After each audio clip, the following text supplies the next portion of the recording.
قرآن میں کیا کہتے ہیں؟ وَقَدَّرَ فِيهَا أَقْوَاتَهَا، اللہ فرماتے ہیں ہم نے اس زمین میں انسان کو پیدا کرنے سے پہلے اس زمین میں خوراک کے ذخائر کا ایک اندازہ لگا لیا تھا کہ کتنے لوگوں نے آنا ہے، اس حساب سے ہم نے اس زمین میں پہلے سے پیدا بولو بھائی کر دیا۔ تو اب خواتین کو چاہیے اپنی صحتوں پہ بھی ترس کھائیں۔ جو موٹاپا چڑھ رہا ہے اتنا زیادہ، یہ نسل روکنے سے چڑھ رہا ہے۔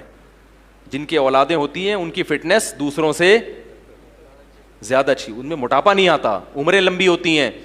اور بڑی بات ہے اللہ تعالیٰ اولاد دیتے ہیں جو ہے وہ بڑھاپے کا سہارا بنتی ہے۔ بڑھاپے میں کون عزت دے گا بھائی آپ کو؟ کون پالے گا آپ کو؟ کوئی بھی لفٹ کرانے کے لیے تیار نہیں ہوتا۔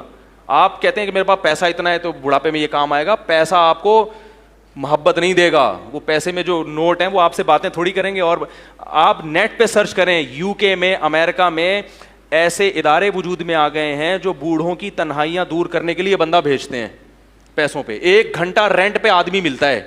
آپ ابھی سرچ کریں بیان ختم ہونے کے بعد، بڑھاپے میں ان کو کیا ملتا ہے؟ رینٹ پہ آدمی جو جائے گا اور خوب اچھی طرح گپ شپ کرے گا آپ سے۔ وہ کوئی دل سے تھوڑی محبت کر رہا ہے۔ کیسی برباد ہو گئی ہے وہ قوم، کیسے برباد ہو گئی ہیں وہ لوگ، اور یہ چیز ہماری قوم کی سمجھ میں نہیں آ رہی۔ برباد ہو گئے اللہ کے ابھی 1 کروڑ پتی امریکن تھا، اس کا انتقال ہوا ہے۔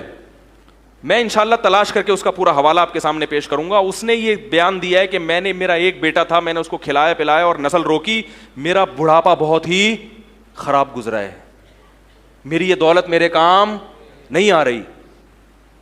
ایک ہندو نے ایک کمنٹ کیا نا کہ تم لوگ 20 کروڑ ہو گئے، 22 کروڑ کی آبادی ہو گئی، سوری پاکستانی تھا وہ، کہہ رہے ہیں ہم لوگ پاکستان میں 22 کروڑ ہو گئے، اس مولوی کو دیکھو کیا کر رہا ہے۔ تو مجھے خیال ہوا میں اس کو بولوں اس 22 کروڑ میں تم بھی ایک ہو۔ اگر یہ 22 کروڑ غلط ہیں تو تم بھی کیا ہو؟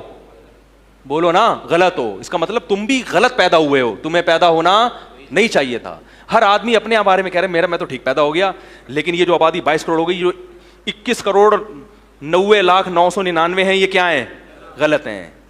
تو بھائی جیسے ہمارے والدین کا سب سے بڑا احسان کیا ہے کہ وہ ہماری حیات کا سبب بنے، ایسا ہی ہمارا اگلی جنریشن پہ سب سے بڑا احسان کیا ہوگا کہ ہم ان کو زندگی دینے کا سبب بنے ہوں گے۔ سمجھ میں آ رہی ہے نا؟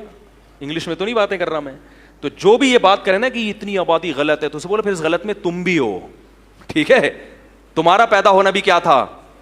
غلط تھا، کیونکہ اس آبادی میں تم بھی ہو۔ وہ کہتے ہیں آبادی بڑھنے سے غربت ہوگی، تو اس غربت کا سبب تم بھی بن رہے ہو۔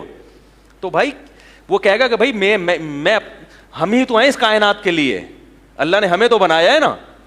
دیکھو جائے آپ کے گھر میں مہمان آتے ہیں اور وہ کھانا نہیں کھا رہے، وہ کہیں گے ہم نے کھانا کھایا تو کم پڑ جائے گا، تو میزبان کہے گا بھائی کم پڑے گا تو کم پڑنے کے لیے تو ہم نے بنایا ہے، تمہارے لیے بنایا ہے۔ تو یہ اللہ نے کائنات بنائی کس کے لیے؟ انسانوں، اسی کو روک رہے ہو کہ یہ نہ آئے، ٹھیک ہے نا؟ تو اس کو بچا کے کرنا کیا ہے؟ چند لوگوں کے مفاد ہیں کہ وہ ارب پتی بننا چاہتے ہیں۔ اچھا یہاں بھی ایک بات بتاؤں، معیشت میں جو توازن پیدا ہوتا ہے نا، وہ بھی گروتھ ریشو بڑھنے سے ہوتا ہے۔ کیونکہ جب آپ کی نسل زیادہ ہوگی تو جائیداد کیا ہوگی؟ کئی لوگوں میں بولو بھائی ڈیوائڈ ہوگی۔ یہ موضوع بڑا ٹیکنیکل ہے، اس پر ایک بیان کر چکا ہوں، اس پر میں ابھی دوبارہ نہیں آؤں گا کہ گروتھ ریشو بڑھنے سے معیشت میں بھی کیا پیدا ہوتا ہے؟ اعتدال۔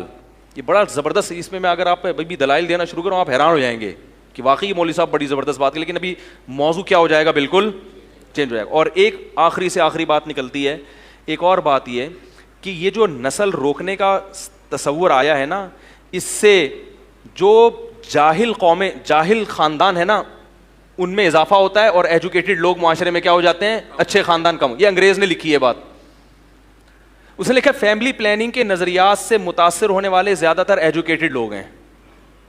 اچھی فیملیاں جو ہے نا وہ زیادہ متاثر ہوتی ہیں، کیونکہ وہ چاہتے ہیں کہ بھائی ہمارے بچے بالکل بہت ٹائٹ قسم کے 2 ہوں لیکن تمیز کے ہوں۔ یہ گنتیاں سکھائی گئی ہیں، ان کا خیال ہے کہ 10 تمیز کے ہو ہی نہیں سکتے، حالانکہ ایسا نہیں ہے۔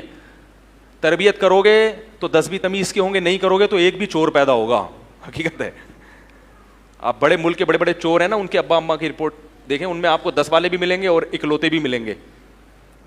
تو یہ بہت اہم پوائنٹ کی بات ہے، اس کو سمجھیں کہ جب میں نے بتا چماٹ مار دوں گا میں اگر تھوڑا سا پیچھے رہوں، مذاق کر رہا ہوں۔ تو یہ ایسے یوں کر کے نا بیٹھا ہوا تھا، یوں کر کے تو مجھے کسی بات پہ غصہ آتا تو میں نے کہا ایسا نہ ہو آپ کو لگا دوں میں کھینچ کے. تو کیا کہہ رہا تھا یار میں, ہاں ایک گورے نے یہ بات لکھی ہے اور بالکل صحیح لکھی ہے. ایک گورے کی بتاؤں گا اور ایک سانولے کی بھی بتاؤں گا, یعنی اپنی, ہم لوگ سانولے ہیں نا, نہ ادھر کے نہ ادھر کے, ٹھیک ہے نا. گورے نے یہ بات لکھی ہے کہ یہ جو گروتھ ریشو, جب یہ جو فیملی پلاننگ کی مہم جب چلتی ہے کہ 2 بچے ہی اچھے, تو چونکہ اس سے زیادہ تر ایجوکیٹڈ لوگ متاثر ہوتے ہیں, وہ کہتے ہیں ہاں بھائی, اور جو ان پڑھ طبقہ ہے نا وہ اس لیے متاثر نہیں ہوتا کہ وہ کسی چیز سے متاثر ہونے کے لیے تیار, وہ کہتا ہے چھوڑو یار پیدا کرو. ان کو تو تربیت کی بھی فکر نہیں ہوتی, تعلیم کی بھی فکر نہیں ہوتی, بیویوں کی صحت کی بھی نہیں, وہ تو کہتے ہیں ہو رہے ہیں اور ہونے دو.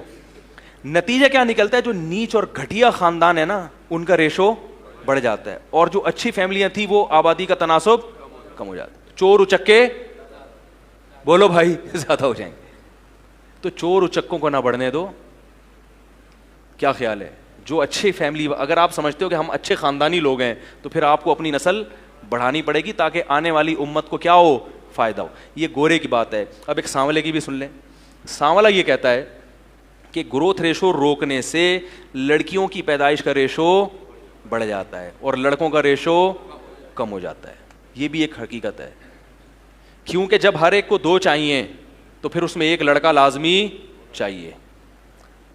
جس کو لڑکا نہیں ملا تو لڑکی ہوتی رہے گی, ہوتے 6 بیٹیوں کے بعد ایک بیٹا ہو گیا تو وہ بریک لگا لے گا. جس کے لڑکا ہو گیا وہ 2 میں ہی لگا لے گا.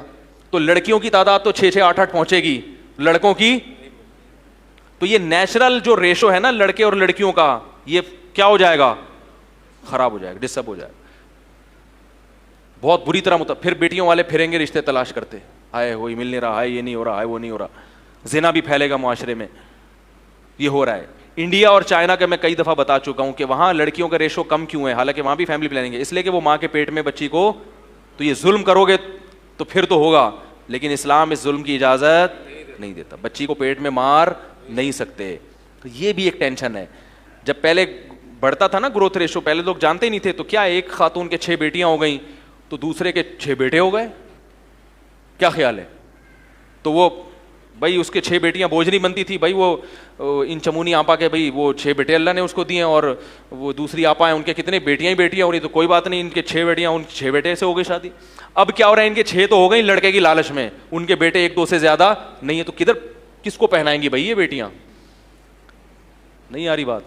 تو یہ باتیں آپ کو میڈیا نہیں بتائے گا میرے بھائی, یہ باتیں آپ کو مولوی کے علاوہ, بولو بھائی, کیونکہ مولوی صاحب کو تقریر کے پیسے نہیں ملتے. اور پھر بھی خواتین نے اگر نیگیٹو کمنٹس کرنے ہیں تو دل کھول کے کریں, صحیح ہے نا.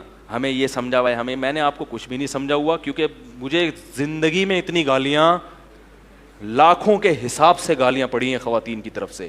حالانکہ میں خواتین کے حق میں بات کر رہا ہوں, ایسی بات کر رہا ہوں جو ان کی صحت کے لیے بھی مفید ہے, اور ان کے, عورت تو بچوں پہ ہی تو حکومت کرتی ہے, وہ اصل حکومت عورت کی کس پہ ہوتی ہے, اولاد پہ ہوتی ہے. اسی سے آپ نے اس کو محروم کر دیا, جاب کرو جاب, بس جاب کرو جاب. پیسہ بھائی ہر چیز کا علاج نہیں ہے.